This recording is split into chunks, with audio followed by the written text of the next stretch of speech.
पता चली तो भक्तमाल का एक चरित्र ना सुनाए तो मजे ही नहीं। विप्र हरिपाल, क्या कहना, अद्भुत संत सेवी महात्मा हुए श्री विप्र हरिपाल जी। साधु सेवा से विप्र हरिपाल जी को ठाकुर जी की प्राप्ति हो गई। साधु सेवा से भगवान मिल गए कलयुग में। आप सुनोगे तो आश्चर्य लगेगा, क्या किसी चोर को भगवान मिले? जो चोरी करता रहा हो उसे भगवान मिले? और जो हम तुम्हें कथा सुनाने जा रहे हैं, इनने जिंदगी भर चोरी की, डकैती की, और इन्हें भगवान मिले जिंदगी भर। साधु, चोरी करना बुरा नहीं है, पर चोरी करके उसका कर क्या रहा है ये बड़ा महत्वपूर्ण है। चोरी करके उन्होंने साधु सेवा की तो भगवान को भी आना पड़ा। सुनिए, बड़ा प्यारा चरित्र है विप्र हरिपाल का। अद्भुत भक्त हुए श्री हरिपाल जी, क्या कहना, निष्किंचन भक्त हुए हरिपाल जी। भगवान अपने प्यारे भक्तों के साथ साथ पीछे पीछे डोलते हैं। भक्तन के संग भगवान ऐसे फिरो करें, जैसे बच्चे संग फिरे निहावत गाय है। जैसे गाय के साथ बछड़ा घूमता है, वैसे ही भगवान भक्तों के साथ घूमते हैं, डोलते हैं पीछे पीछे। बोलो सीताराम, जोर से बोलो। अरे मेरे पागलों, और जोर से बोलो। एक ब्राह्मण हुए जिनका नाम था विप्र हरिपाल, बड़े भगवत भक्त हुए महाराज। विप्र हरिपाल साधु सेवी थे, साधुओं की नित्य सेवा करते थे। ध्यान से सुनना, रोज संतों को प्रणाम करते थे, संतों का आशीर्वाद लेते थे। और श्री विप्र हरिपाल जी, आहा हा, जितनी संपत्ति थी साधुओं में लुटाते थे खबा खबा कर। उनसे कोई पूछता था, अरे अमीरी मत मिटा लो, तो वो कहते थे, जो सुख पावो राम भजन में, जो सुख पायो राम भजन में, सो सुख नाहे अमीरी में। मन लागो मेरो यार फकीरी में, मन लागो मेरो यार फकीरी में, मन लागो मेरो यार फकीरी में। फक्कड़पन में जीते थे। इनका भाव बड़ा दृढ़ था, बड़ा कठोर था इनका भाव, बहुत कठोर। कुछ करते धरते थे नहीं तो पिताजी ने निकाल दिया। जितनी संपत्ति थी रोज चकाचक भंडारा करवाएं, रोज दे दबा दे, गांठी बंधन बेकरें जिनके राम ना होए। हाँ, जितने साधु आवे, पाओ महात्मा, राम की गैया राम को खेत, खाओ गैया भर भर पेट। साधुओं को ही अपनी संपत्ति मानते थे ये। अच्छा, कोई कमाए ना एकदम खर्च करे तो एक दिन ऐसा आएगा कि पूरी संपत्ति स्वाहा। हाँ जी या ना जी, बोलो। यही इनके साथ हुआ, जितनी संपत्ति थी सब स्वाहा हो गई। अब क्या करें, भंडारा तो करवाना ही है। भंडारा, बैलगाड़ी और कुआं, इनका मुंह ऊपर की तरफ होता है, असीमित, कोई सीमा नहीं, असीमित। तो भंडारा तो करना ही है। अब उधार उठाने लगे। अमीर घराने के लड़का तो कोई भी उधार दे दे, जो उधार मिले सोई भंडारो चकाचक चलवा दे। रबड़ी मालपुआ चकाचक खाओ संतो, पाओ पाओ पाओ, जयकारा लगावे, उधार लावे, वो खबा दे। अच्छा, उधारी भी कब तक मिले, एक सीमा होती है, ले ले दे ना वापस। और लोग मांगने आए कि लाओ, तो बोले हम कहां से लाइए, तुम्हारे नाम को भंडारो होगा। लोग कहें कि हमने तो करवाया ही नहीं। बोले तुमने नहीं करवाया, हमने करवा दिया। तुम्हें करवा नहीं पाना था तो हमने करवा दिया। तो बड़े बड़े नगर सेठ बोले भाई बड़े पागल हो, रुपया हमारा लगा। तो बोले हम थोड़ी ये कह रहे कि हमारा लगा, भंडारा भी तो तुम्हारा ही हुआ। नगर सेठ बोले हमारी ऐसी कोई इच्छा ही नहीं। बोले इच्छा नहीं भी थी तो हमने करवा दिया। लोगों ने मांगना ही बंद कर दिया। ये पागल आदमी है, देना बंद करो, मांगना बंद करो। अब करें क्या? धीरे धीरे संपत्ति शून्य फिर हो गई। अब तो एक दिन रात को विचार आया कि मांगने से मिलना नहीं है, संपत्ति है नहीं है, भंडारा कल करवाना है, तो एक काम किया जाए, चोरी की जाए। साधु भंडारे के लिए चोरी शुरू कर दी। रात को जाए, एक तो ये भारी क्विंटल को शरीर, 2.5-3 क्विंटल को इनको शरीर चोरी में, लेकिन एक इनका ईमान था, चोरी में ये संपत्ति नहीं चुराते थे, सोना चांदी नहीं चुराते थे। हट्टा कट्टा भारी शरीर, तो दाल चावल घी शक्कर गुड़ नमक मिर्चा जो भंडारे में काम आवे सोई चुरा ले आवे, और चोरी कर कर लावे, और चकाचक फिर रबड़ी मालपुआ दबा करके बनावे, और संतों को खूब चकाचक झूम झूम करके खिलावे। गांव के एक नगर सेठ के यहां एक रात को चोरी करने गए। एक और ईमान थी इनमें, चोरी भी उसी के घर पर करते थे जो भगवत भक्त नहीं था। हाँ, अमीर तो था पर कुछ दान बान नहीं देता था, और जो दान बान नहीं देता उनकी बुरी दुर्दशा हो। लोभी को धन लावर खाए, बाकी बचे सरकारे जाए। हमारे दादाजी सुनाया करते थे। हमारे लावर जानते हो, लावर यानी झूठा। लोभी का धन लावर खाए, बाकी बचे सरकारे जाए। जो लोभी व्यक्ति होता है ना, उसकी संपत्ति झूठ वाला व्यक्ति बढ़िया से निकाल लेता है। जो ज्यादा झूठ बोल के जानता हो तो एकदम घिस घिस करके, अरे तुम्हारा क्या कहना, तुम तो ऊपर या इंद्र है या नीचे तुम, फिर देखो तुम। तो जो झूठ वाला व्यक्ति होता है, और साधु जी कंजूस आदमी बड़ा खतरनाक होता। चमड़ी चाहे चली जाए पर दमड़ी ना जाए। लोभी आदमी बड़े खतरनाक। तो ऐसे लोभियों की संपत्ति का ही हरण करते थे श्री विप्र हरपाल जी, जो भगवत भक्त नहीं है। बुरा ना माने तो एक बात सुन लो, पुण्य की जड़ पाताल तक, पाप की जड़ अस्पताल तक। हाँ बोलो सीताराम, जोर से बोलो। पुण्य की जड़ पाताल तक, पाप की जड़ तुलसी पंचन के पिए, घटे न सरितानी, और धर्म किए धन ना घटे, जो सहाय रघुवीर। विप्र हरिपाल जी उसी के घर पर चोरी करते थे जो भगवत भक्त नहीं था। संपत्ति बची नहीं, उधारी मिलना बंद हो गई, तो चोरी करना प्रारंभ कर दिया। बड़े बड़े नगर सेठों के यहां चोरी करने लगे। चोरी में कुछ ना चुरावे, चावल आटा दाल सब्जी नमक मिर्चा घी गुड़ ये सामग्री चुरावे। एक बार एक नगर सेठ के घर ये चोरी करने गए, तो खटर पटर हुआ। नगर सेठ तो सो रहा था, नगर सेठ की बेटी जग गई। अरे पिताजी उठिए उठिए, देखो कोई चोर आ गया। उठ बैठो, कोई चोर चोरी कर रहा। नगर सेठ ने दबकार करके पीट करके सुला दिया। चुप हो जा, लेट जा, कोई चोर नहीं आया है।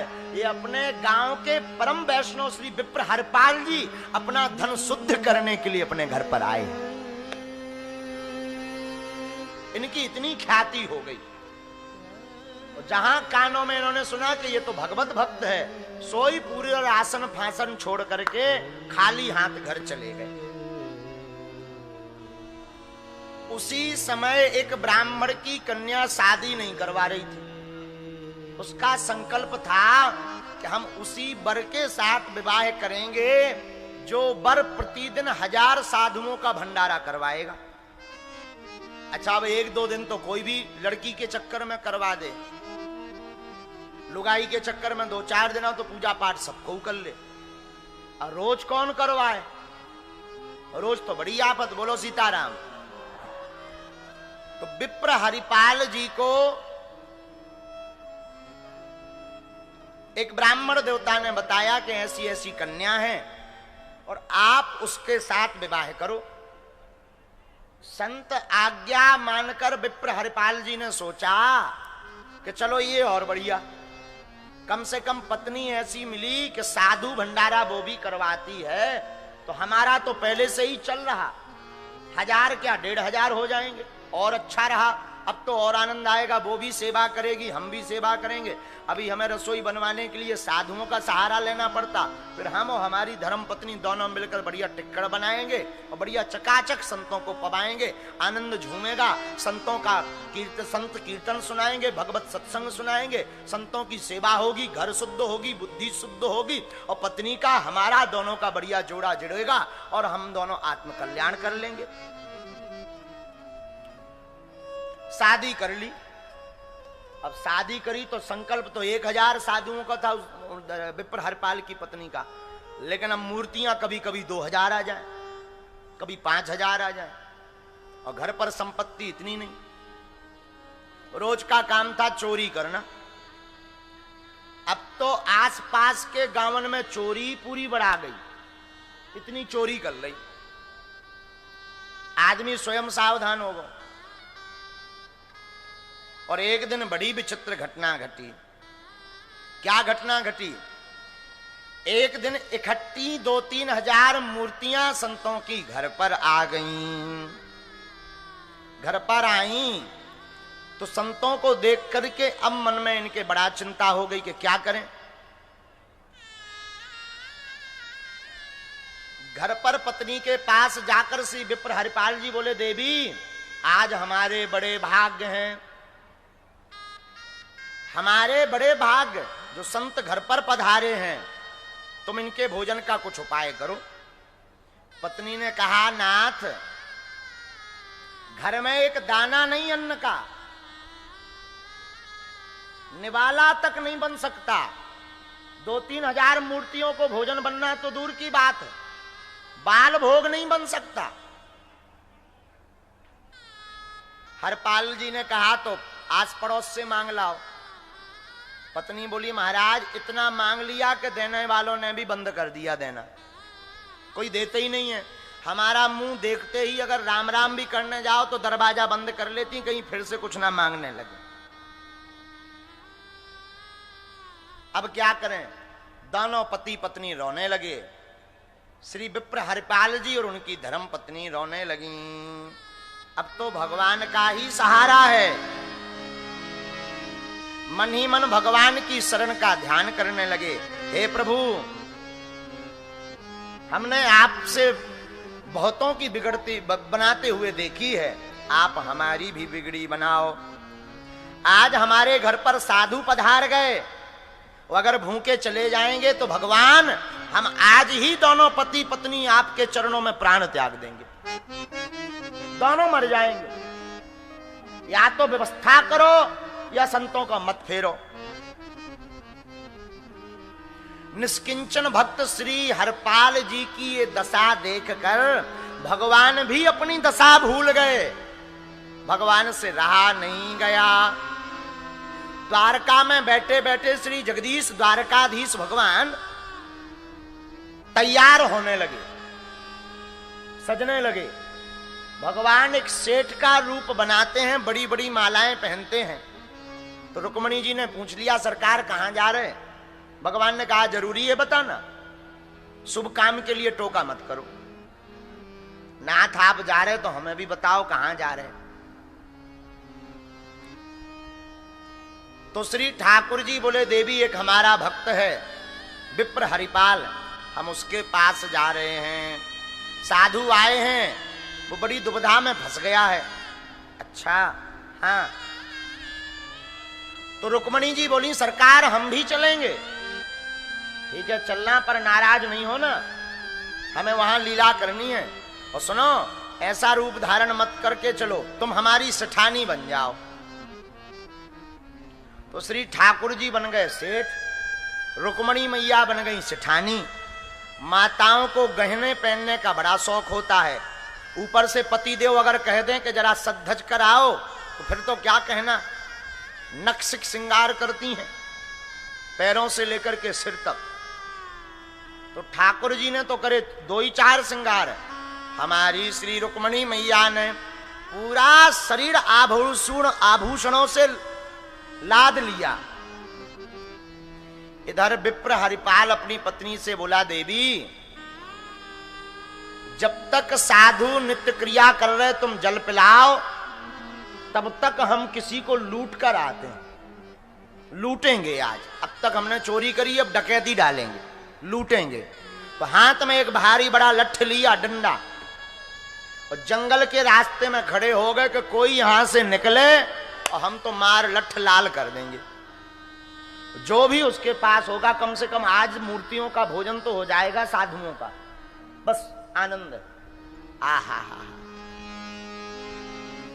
जिस गली में विप्र हरपाल जी लूटने के लिए खड़े थे, संतों के भंडारे के लिए, उसी गली में भगवान श्री द्वारकाधीश प्रकट भये, रुक्मणी मैया को देकर के लुटने के लिए उसी रास्ते पर आ गए। आहा, आज तो हम लुटेंगे। और देखो कितनी करुणा नहीं हमारे सरकार की। धन्य है हमारे गोविंद, धन्य है हमारे माधव।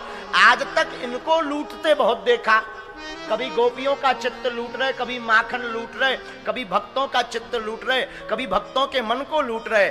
आज पहली बार ऐसे भक्त से पाला पड़ा कि ठाकुर उस भक्त के पास लुटने स्वयं चले आए हैं। विप्र हरिपाल जी रास्ते में खड़े,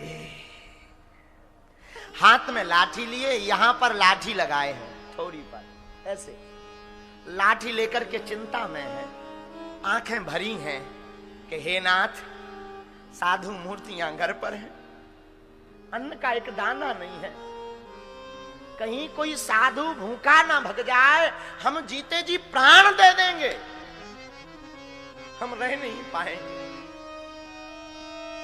हम रह नहीं पाएंगे। साधुन संग अब लागी प्रीत, और न कोई मन भावे। हमारी साधुओं के संग प्रीत लगी, अब और मन में नहीं भाता कोई।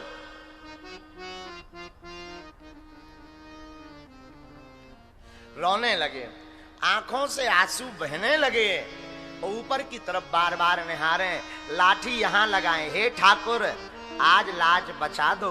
आपने गज की लाज बचाई, ग्राह का वध किया, आपने द्रौपदी की लाज बचाई, आपने सबरी की लाज बचाई, आपने भैया विदुर की लाज बचाई। हे प्रभु अब इस दास निष्किंचन भक्त की भी लाज बचा दो, संत भूखे ना चले जाएं।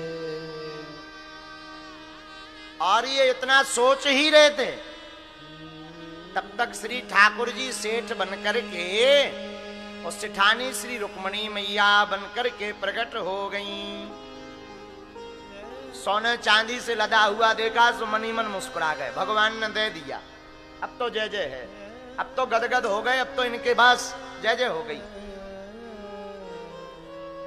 और भगवान भी कम कौतुकी नहीं। विप्र हरपाल जी ने दूर से किया, भैया राम राम सेठ जी, ए भैया राम राम राम राम मत करो, हमें ये राम राम पसंद नहीं। भगवान चिल्ला कर दौड़े। हरपाल जी मनी मन समझ गए ये पक्का जो है भगवान का विरोधी है, नास्तिक है, नास्तिक, इससे तो बढ़िया रहेगा संपत्ति लेना। सेठ जी ने कहा भाई एक बात बताओ। भगवान ने कहा विप्र हरिपाल से, एक बात बताओ सेठ रूप में। हाँ, हमने सुना है इस गली में जंगल के रास्ते में एक डकैत रहता है, विप्र हरपाल जी बोले कौन? अरे बोले तुमने नहीं सुना, विप्र हरिपाल तो बड़ा नंबर 1 का डकैत है। मनी मन हरपाल जी बोले ये तो बढ़िया रहा, ये तो डरते भी हैं हमें। तो जोर से बोले बिल्कुल सही सुना तुमने, बचकर रहना, वो बहुत खतरनाक खूंखार है। तो सेठ रूप में भगवान बोले भाई हमें जंगल पार जाना है, आप हमें पार ले जाओ। विप्र हरपाल जी बोले हमें क्या मिलेगा? बोले अगर आप हमें पार करा दोगे तो 2 मुहरें देंगे, हमारे पास संपत्ति बहुत है। विप्र हरपाल जी बोले 4 मुहरें दे दो, हम तुम्हें पार करा दें। 4 मुहरें ली और बोले आप यहीं ठहरो, हम अभी आए। पत्नी के पास ले जाकर के बोले देवी ये पकड़ो, जाओ सेठ के पास से कुछ ना कुछ बाल भोग के लिए ले आओ, बाद में हम भंडारे की व्यवस्था करके आते हैं। और दौड़े दौड़े श्री विप्र हरपाल जी फिर से जंगल आ गए। जंगल आए तो कहा चलो सेठ जी। तो सेठ ने कहा आगे तुम चलो। हरपाल जी बोले क्यों? बोले देखो 2 कारण, शायद अगर वो डाकू हरपाल मिलेगा, भगवान बोले, तो एक तो सबसे पहले तुम्हारी लड़ाई होगी, तुम मार खाओगे, हम तब तक भाग जाएंगे। और हम दोनों हैं पति पत्नी, पति पत्नी की बातें तुम्हें नहीं सुननी चाहिए, तुम आगे चलो। विप्र हरपाल जी लाठी लिए आगे आगे, ठाकुर जी और ठकुरानू जी पीछे पीछे।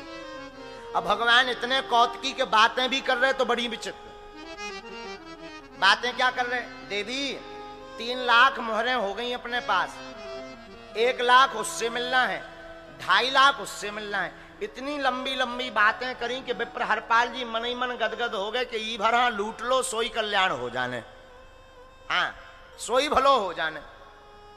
और ये नंबर 1 के नास्तिक हैं, इनमें भक्ति तो किंचित मात्र नहीं है।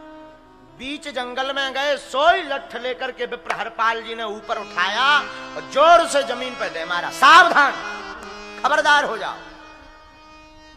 भगवान कप गए, खड़े हो गए कोने में।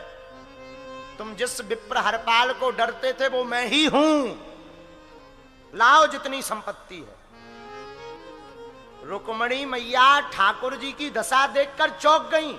अरे जिनके बोलने से तीनों लोग थर्राने लगते हैं, धन्य है हमारे स्वामी, एक भक्त के कहने पर वो कांपते हुए कोने में खड़े हैं। जिनके नाम से काल कांप जाता है, जिनके नाम से पृथ्वी डोल जाती है, जिनके नाम से त्रिभुवन में हाहाकार मच जाता, ऐसे सरकार अपने भक्त की बात सुनकर के कांपते हुए खड़े हो गए कोने में। भगवान ने जल्दी जल्दी आभूषण डाल दिया। हरपाल जी बोले देखो अगर मार नहीं खानी है तो अपनी पत्नी से भी कहो कि ये भी डालें। रुक्मणी मैया से सरकार ने कहा देवी अब तो डालो, दक्षिणा लगनी है दान में। सोई रुक्मणी मैया ने अपने आभूषण उतारना शुरू कर दिए। एक मुद्री पहन रखी थी, मुद्री यानी क्या बोलते हैं, अंगूठी, मुद्री यानी अंगूठी पहन रखी थी। तो अंगूठी पहने हुए हमारी मैया रुक्मणी से उतर नहीं रही थी। विप्र हरपाल जी ने गौर से देखा कि ये भी बड़ी महंगी है, 2-4 दिन का भंडारा तो इसी में चल जाएगा। तो लठ फिर नीचे बजाकर बोले उतारो जल्दी वरना हम उंगली तोड़ देंगे। भगवान ने रुक्मणी मैया की तरफ देखा कि कहीं ये नाराज ना हो जाए, श्राप ना दे दें तो सब करे कराए पे स्वाहा हो जाए। भगवान ने बिना विचार किए कांपते हुए सरकार द्वारकाधीश चतुर्भुज रूप लेकर के विप्र हरपाल के सामने प्रकट हो गई। अरे भैया आज तक हमने बड़े बड़े भक्तों के चित्त लूटे, पर धन्य हो तुमने तो हमें भी लूट लिया, हमारी धर्मपत्नी रुक्मणी जी को भी लूट लिया। आंखों में आंसू आ गए विप्र हरपाल के, चरणों में लौट गए। सरकार हमें क्या पता कि आप हो। हमारे घर पर तो आज संतों के लिए भोजन नहीं था, इसलिए हमने डकैती की। भगवान हमें क्षमा करना, ईश्वर हमें क्षमा करना, हे ठाकुर हमें क्षमा करना। भगवान ने हृदय से लगा लिया भैया, जो जिसे संत प्यारे होते हैं भगवान ने बोले वो हमें बड़ा प्यारा होता है। सरकार बुरा ना माने तो एक बात बोलूं, ये जो हमने संतों का बीड़ा उठाया तो धर्म पत्नी के कहने पर उठाया। हमें तो दर्शन हो गए, हमारी धर्म पत्नी को भी अगर दर्शन हो जाएं तो बड़ा आनंद है। भैया ठाकुर जी को रुक्मणी मैया को पीठ पे बैठा के ले गए हरपाल जी घर पे, और पत्नी को भी दर्शन करवाए। कलयुग में, इसी कलयुग की घटना हम आपको सुना रहे हैं। इसी कलयुग में पत्नी को दर्शन करवाए, और जितने साधु भंडारे में आए थे उन साधुओं को भी ठाकुर जी के साक्षात दर्शन भये। साधु सेवा में इतनी ताकत है।